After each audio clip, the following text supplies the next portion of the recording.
आज हम सुनते हैं एकादशी की व्रत कथा। कई सदियों पहले की बात है। अयोध्या नगर में एक बहुत ही दानी व सत्यवादी राजा हरिश्चंद्र थे। राजा हरिश्चंद्र इतने सत्यवादी और धर्मात्मा थे कि देवों के देव इंद्रदेव भी इनसे ईर्ष्या करने लगे। इंद्रदेव ने महर्षि विश्वामित्र को राजा हरिश्चंद्र की परीक्षा लेने हेतु उकसाया। उस दिन जब राजा हरिश्चंद्र सो रहे थे, तब इंद्रदेव के कहने से महर्षि विश्वामित्र राजा हरिश्चंद्र के सपने में आए और महर्षि के राज्य मांगने पर पूरा राज्य राजा ने महर्षि विश्वामित्र को दे दिया। अगले दिन महर्षि अयोध्या आए और राजा को स्वप्न में दिए गए राज्य के दान की याद दिलाई। राजा ने स्वप्न की बात को भी मानकर अपना पूरा राज्य दान दे दिया। महर्षि ने उसी समय राजा से कहा, जब तप और दान के साथ दक्षिणा भी देनी चाहिए, और तुमने तो पूरा राज्य दान दिया है, तो दक्षिणा स्वरूप 1000 स्वर्ण मुद्रा और चाहिए। राजा, जो कि उस समय पूरी पृथ्वी का सम्राट था, राज्य के दान के साथ ही राज्य की सब कुछ चीजें भी दान हो गई थी। दान की हुई जमीन पर रहना उन्हें उचित नहीं लगा।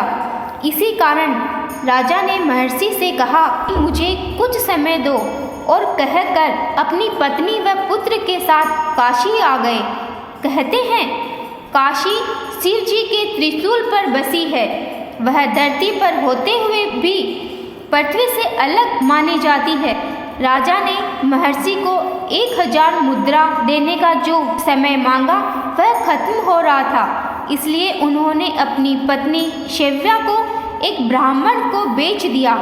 बच्चा छोटा था, इसलिए बच्चे को माँ के पास ही रखने के लिए विनती की, और ब्राह्मण मान गया। राजा ने खुद को एक चांडाल के हाथ बेच दिया, और इससे प्राप्त 1000 मुद्रा को राजा ने महर्षि को दे दी। रानी शैव्या ब्राह्मण के घर में एक दासी की तरह काम करती, और राजा सेवक बनकर चांडाल के यहाँ चौकीदारी के साथ मुर्दे को लाने व जलाने का सारा काम करने लगा। एक दिन शमशान में गौतम ऋषि आए, तो राजा ने उन्हें देखकर प्रणाम किया। तब गौतम ऋषि ने कहा, तुमने पूर्व जन्म में कोई ऐसे पाप किए जिसके कारण आपकी ऐसी दशा हुई है। यदि आप भाद्रपद कृष्ण पक्ष की एकादशी का व्रत व कथा करोगे और रात भर जागरण करोगे, तो आपको पिछले जन्म के पापों से छुटकारा मिल जाएगा और आपका उद्धार हो जाएगा। राजा ने उनके कहे अनुसार एकादशी का व्रत किया। एक दिन राजकुमार ब्राह्मण के लिए जंगल में पूजा हेतु फल व फूल लेने गया। तब एक सांप ने राजकुमार को डस लिया, और राजकुमार वहीं मूर्छित हो गया। तब उसकी माँ ढूंढते ढूंढते जंगल में आई, तो देखा राजकुमार मर चुका है। वह जोर जोर से रोने लगी और सहायता हेतु पुकारने लगी, लेकिन वहाँ उनकी सहायता हेतु कोई नहीं आया। रानी खुद राजकुमार को गोदी में उठाकर शमशान ले गई। वहाँ राजकुमार के पिता थे। उनसे कहा कि आपका बेटा मर चुका है, और मेरे पास इसके अंतिम संस्कार हेतु आपको देने को कोई कर नहीं है।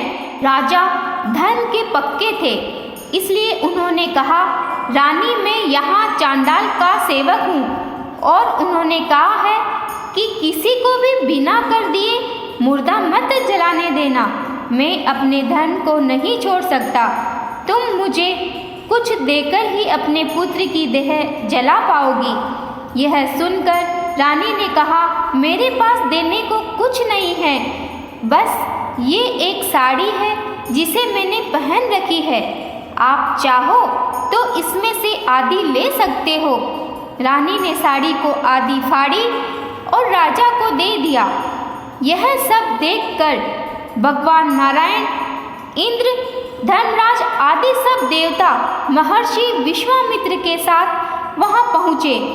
और राजा को बताया कि उनका पुत्र मरा नहीं है, यह सब योग माया है। राजा को खरीदने वाला चांडाल के रूप में खुद धर्मराज भगवान थे, सत्यनारायण का स्वरूप है। तुमने जो एकादशी का व्रत किया है उसके प्रभाव से तुम्हारे सारे पाप नष्ट हो गए। सत्य के प्रभाव से राजा व रानी दोनों भगवान के धाम चले गए और महर्षि विश्वामित्र ने राजकुमार को अयोध्या का राजा बना दिया। बोलो राजा हरिश्चंद्र जी की जय।